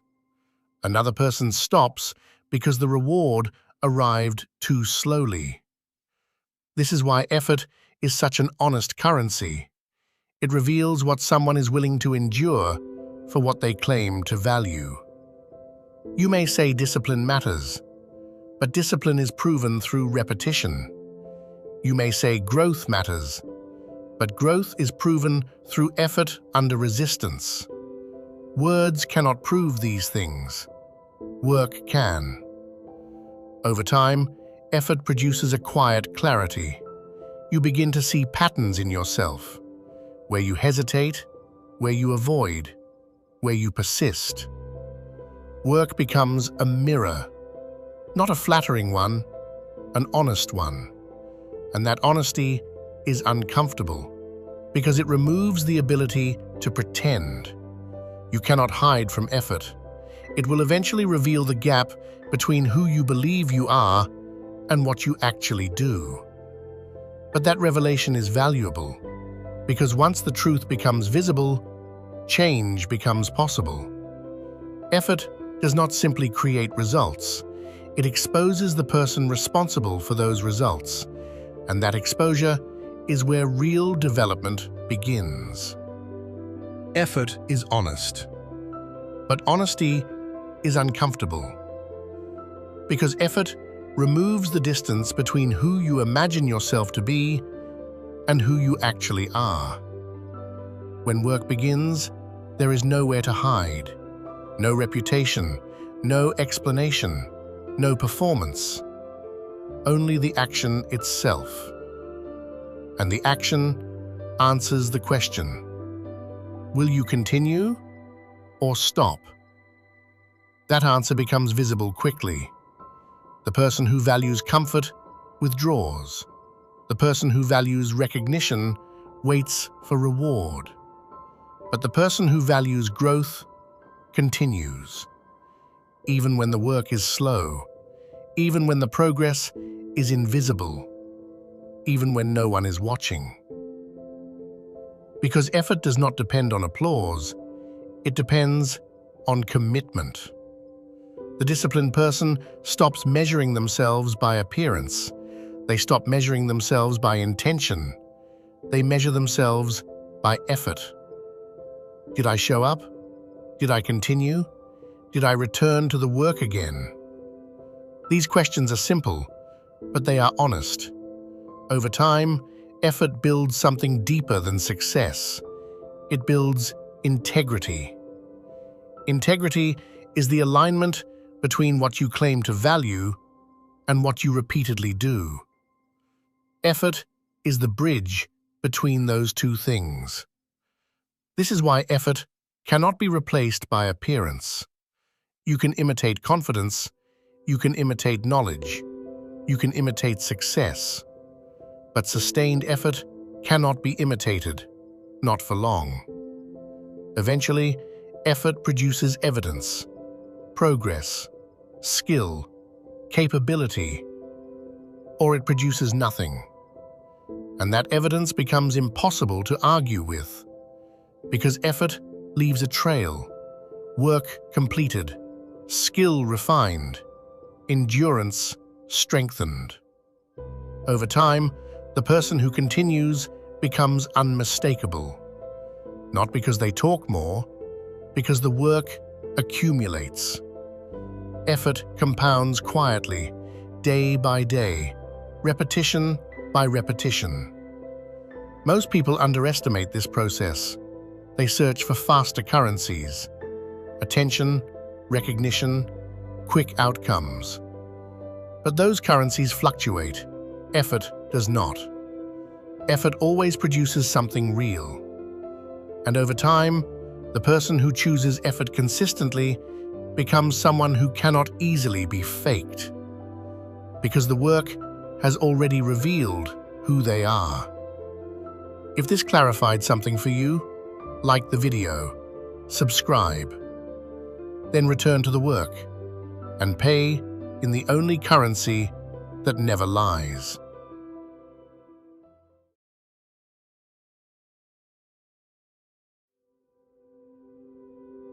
It is easy to believe things about yourself. You can believe you are disciplined. You can believe you are determined. You can believe you are capable of great things. Belief requires nothing. The moment work begins, belief is no longer enough. Work asks a different question. Not what you think about yourself, what you are willing to endure. And endurance reveals the truth quickly. When effort becomes uncomfortable, the mind begins searching for escape. You feel the urge to stop, to delay, to step away. This moment arrives for everyone. The difference between people appears in what happens next. One person negotiates with the discomfort, another continues. Work strips away imagination. It removes the story you prefer to tell about yourself and replaces it with something far more honest: action. Because action cannot pretend. You either return to the task or you do not. You either continue through resistance or you stop when resistance appears. There is no explanation strong enough to hide that difference. This is why work reveals who you really are, not in a dramatic moment, not in a speech, not in a declaration of ambition. In repetition, the quiet repetition of effort, returning to the task again and again and again. Most people underestimate how powerful this exposure is because repetition removes performance. On the first day, motivation can carry you. On the second day, excitement might still exist. But weeks later, only discipline remains. And discipline exposes character. When the work becomes repetitive, boring, slow, the truth begins to surface. Do you continue or do you disappear? The answer reveals more about you than any goal you claim to have. Because ambition without effort is imagination, and imagination cannot produce results. Work confronts you with something unavoidable, your real priorities. If the work matters enough, you continue. If it does not, you leave. And that decision reveals the truth about what you actually value, not what you say you value, what you are willing to suffer for. This is why work is so honest. It removes the ability to pretend. It removes the ability to perform. It replaces both with effort. And effort exposes the person standing behind the ambition. Work becomes honest The moment resistance appears. Before resistance, almost anyone can participate. Starting is easy, motivation is fresh, energy feels abundant. But the beginning reveals very little. Character does not appear in the first moment of effort. It appears when effort becomes difficult. When the task stretches longer than expected, when progress slows, when frustration begins to build. That is when the real test begins. Resistance is the moment where the mind asks a quiet question. Will you continue? The question sounds simple, but the answer exposes something deeper, because resistance creates pressure, and pressure reveals structure. Some people collapse quickly. They withdraw the moment effort becomes uncomfortable, not because the work became impossible, because the discomfort felt unnecessary. Others negotiate, they reduce the effort, delay the task, search for an easier version of the same goal.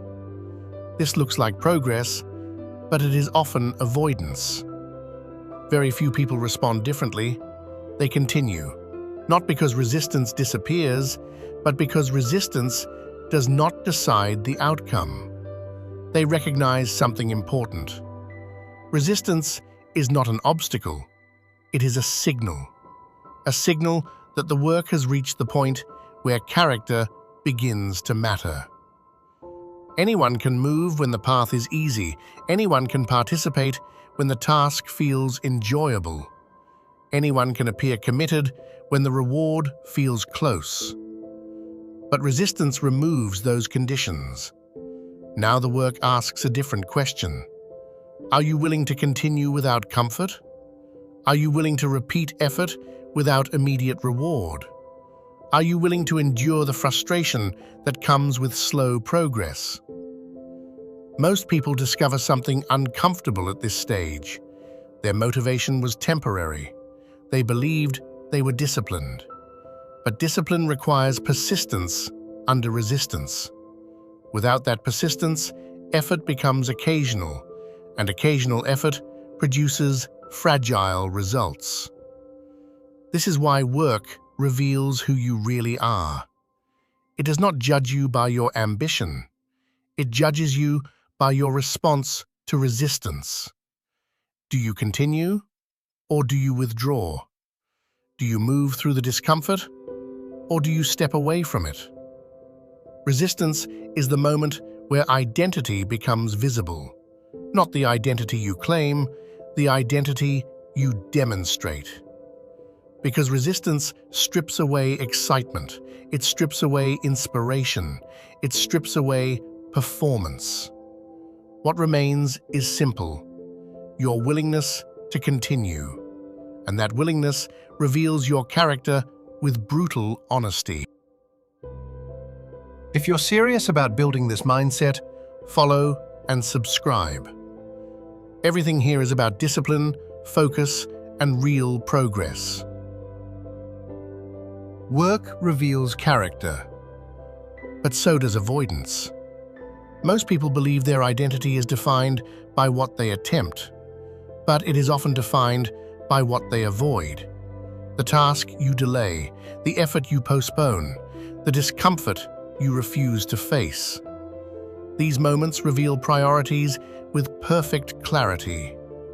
Because avoidance is rarely random. You do not avoid what truly matters to you. You avoid what demands effort you are not willing to give. And that truth becomes visible through repetition. One task returns again and again. It waits quietly, day after day. Each time you promise to begin, each time you delay, the pattern begins to form. You tell yourself the work is important, but your behavior reveals something else. This is why work is such an honest mirror. It does not measure intention, it measures action. You may believe you value discipline, but discipline appears through repetition. You may believe you value mastery, but mastery appears through sustained effort. When those actions fail to appear, the belief begins to collapse. Avoidance exposes that collapse quietly. It shows the gap between identity and behavior, between what you claim to pursue and what you actually pursue. This gap is uncomfortable to face because it removes excuses. The mind often tries to soften the truth. I just need more time. I'll start when things calm down. I'm preparing first. These explanations feel reasonable, but the pattern beneath them remains the same. Delay. And delay reveals something important. The work has not become the priority yet. This realization is not meant to shame you. It is meant to clarify something. Work does not lie. It reveals the truth about your priorities immediately. The things you consistently apply effort toward matter to you. The things you consistently postpone do not. At least not yet. This is why work forces an honest confrontation. You begin to see yourself clearly, not the version shaped by hope, the version shaped by behavior. And that clarity creates a choice. You can continue protecting the identity you imagine, or you can change the actions that define you. Avoidance reveals who you are today. Work reveals who you are becoming. And the distance between those two truths is where transformation begins. Work does something unusual. It does not ask who you believe you are. It asks who you are willing to become.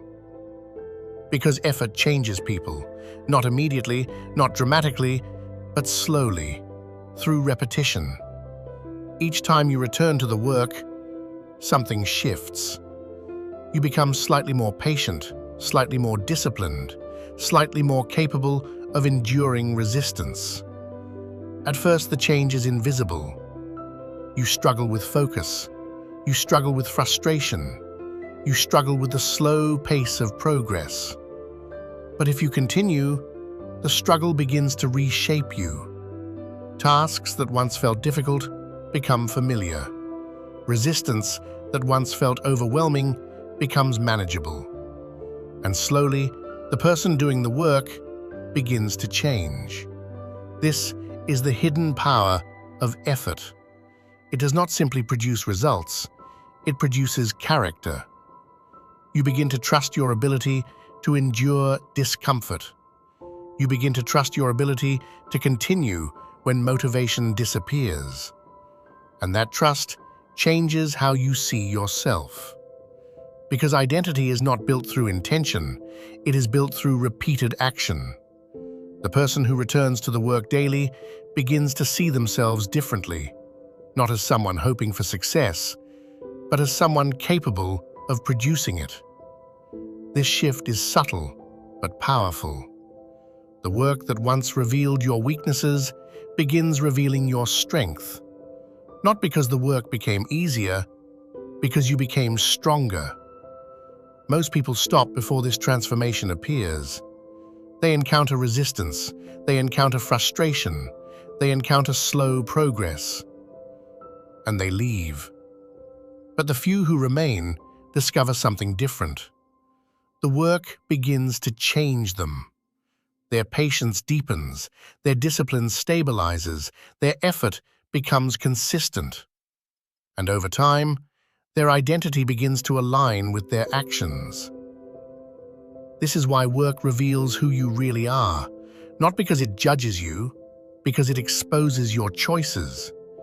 Each repetition answers the same question: will you continue? Every time the answer is yes, your character becomes stronger. And slowly, the gap between who you imagined yourself to be and who you actually are begins to disappear. Because the person you become is the person the work required. If this sharpens something for you, like the video, subscribe, then return to the work and let it show you who you are becoming.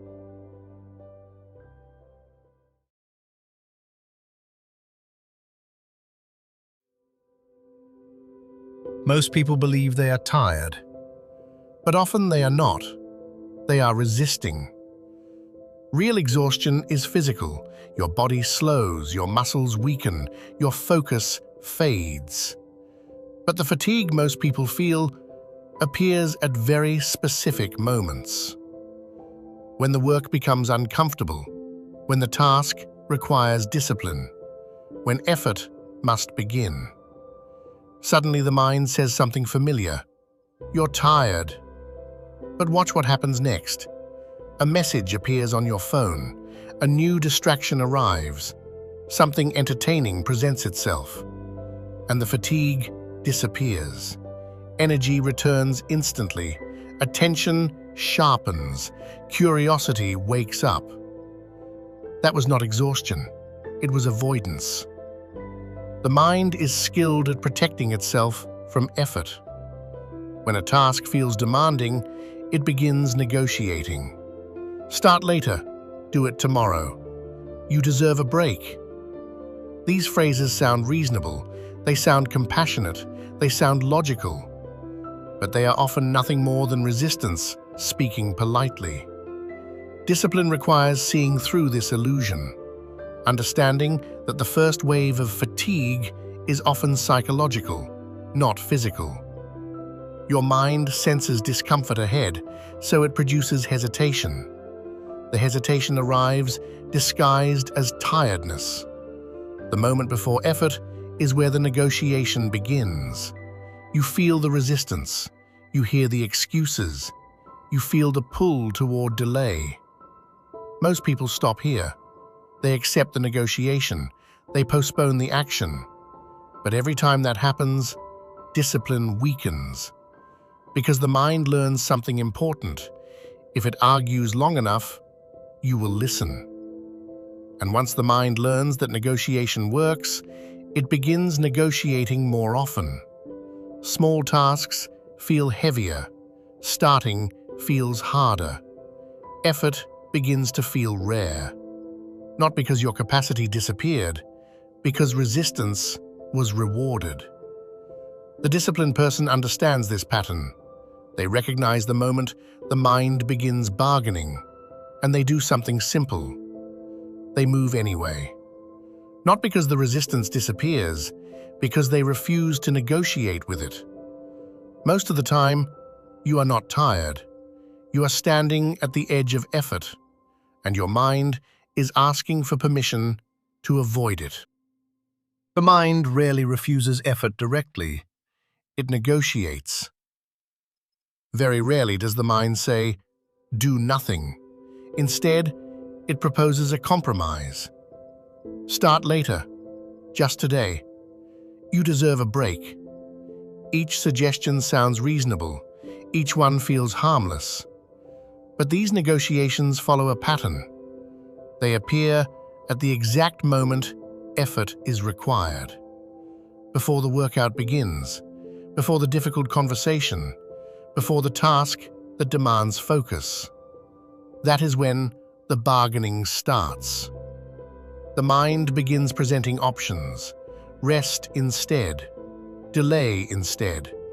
Choose something easier.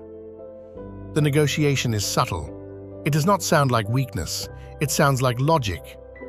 I'll be more productive tomorrow. I'm not in the right mindset today. I need to recharge first.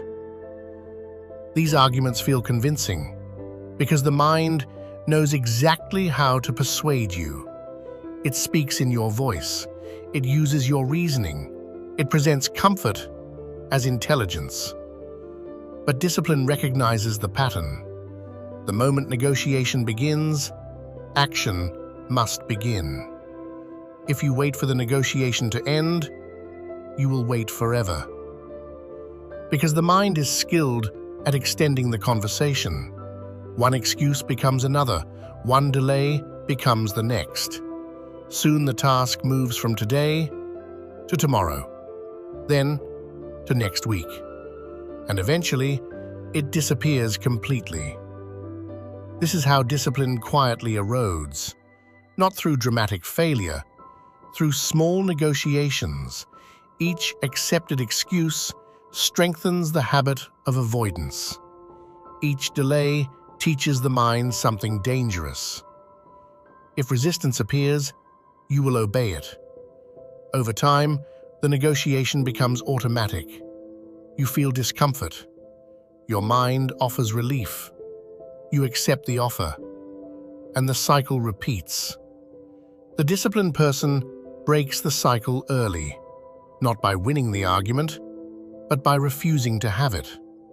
They do not debate the voice. They do not reason with the resistance. They begin the action. Once movement begins, the negotiation weakens. Once effort starts, the resistance fades. Because the mind can argue against effort, but it struggles to argue against momentum. This is the quiet skill of discipline. Not eliminating resistance, acting before resistance can persuade you. The negotiation will always appear. The difference is whether you listen to it or move past it. If you're done living in distraction, Like and subscribe. This channel exists to help you protect your attention and build something real. negotiation feels harmless. It feels temporary. Just one delay, just one exception, just one moment of rest. But discipline is not destroyed in large moments. It erodes through small permissions. Each time you accept the negotiation, you reinforce the habit of avoidance. The mind remembers the outcome. Resistance appears. You listen. The task disappears. And the mind learns something dangerous. Avoidance works. Once this pattern is learned, resistance grows stronger. Tasks feel heavier before they even begin. Effort feels larger than it actually is. Starting feels more difficult each time. Not because the task changed, because your response to resistance did. When negotiation becomes normal, momentum disappears. You spend more time thinking about effort than actually applying it. Your energy goes into internal debate instead of action. I'll do it later. I need to prepare first. I should wait for the right moment. These thoughts feel productive, but they create paralysis. Because preparation becomes postponement, and postponement becomes identity. You begin to see yourself as someone who intends to act, but rarely begins. Plans grow larger. Action grows smaller. Over time, this gap becomes painful. You know what you should be doing, but starting feels harder than ever. Not because you lack ability, because you trained your mind to negotiate. The cost of negotiation is not only delay, it is self-trust. Each time you promise yourself action, then accept avoidance, you weaken the relationship with your own word. You say you will start, but you postpone. You say you will push through, but you negotiate. Eventually, your own mind stops believing you. This is where discipline collapses, not through exhaustion, through broken promises to yourself. Once self-trust disappears, resistance feels stronger, because your mind expects you to give in. It knows the pattern, it has seen the outcome. And so, the negotiation begins earlier, louder, more convincing, until effort feels impossible. The tragedy is simple. Most people are capable of the work, but they lose to the conversation before the work begins. Discipline does not collapse in action, it collapses in negotiation, and most people lose the battle before they ever start. Resistance will always appear. No matter how disciplined you become, no matter how clear the goal is, no matter how important the task feels, the voice will still arrive. It will offer the same suggestions. Later. Tomorrow. Just rest today. The negotiation never disappears. Discipline is not the absence of resistance. It is action, despite it. Most people wait for resistance to leave. They believe they must feel ready, motivated, energized. But readiness rarely arrives first. Action does. The moment you move, something shifts. The mind that was negotiating begins adapting. Momentum replaces hesitation. Focus replaces doubt. Because resistance thrives in stillness. It weakens in motion. The disciplined person understands this. They do not wait for the internal debate to finish. They interrupt it with action. One step, one task, one beginning. Once the first movement happens, the negotiation loses power. Your mind cannot easily argue against what is already happening. When effort begins, resistance fades into the background. Over time, this pattern builds something powerful: self-trust. You promise action, then you act. You encounter resistance, then you move anyway. Each repetition strengthens the relationship with your own word. Your mind learns something new. Resistance will not stop you.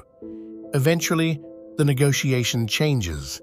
It becomes shorter, quieter, less convincing. Not because the mind stopped protecting comfort, because you stopped obeying it. Discipline is not loud. It is quiet consistency. Action taken despite hesitation, movement taken despite doubt. The difference between those who drift and those who progress is simple. One group negotiates with resistance, the other moves through it. Most of the time, you are not tired.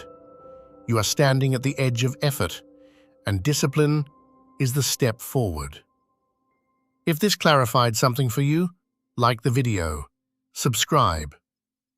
Then act before the negotiation begins again.